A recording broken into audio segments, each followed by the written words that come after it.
Step 2 in Lewin's three-step change model is doing the actual changing. Some textbooks might refer this to move, but it's the same thing, change or move. So we're looking at the step in the middle. So we've got the business ready for change, that's unfreeze.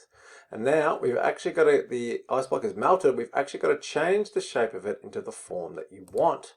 So the fancy description of that is the change itself must be introduced by management, which involves management putting in place the new processes and practices required to implement the actual change. So by way of a metaphor, now the ice block is melted, change the shape of it into the form you want. What's most important with this topic is that you can actually put that into things that management and the business would need to do, some tasks. So some things you need to do is firstly include people in the change.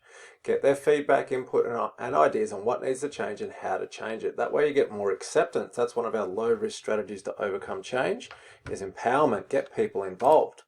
What else? Ensure all relevant stakeholders are notified of the change and supportive of it. People don't necessarily love change at the best of times, but they particularly hate it when they don't know about it. So any stakeholder that's affected, we've got to let them know that we're changing.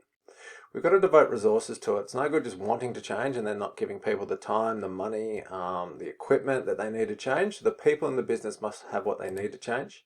And then we should use those low-risk strategies to overcome employee resistance. So going back to an earlier topic, we need to communicate with people, empower them to help make change, provide them with support, and even give them incentives to change. So it could be financial or non-financial.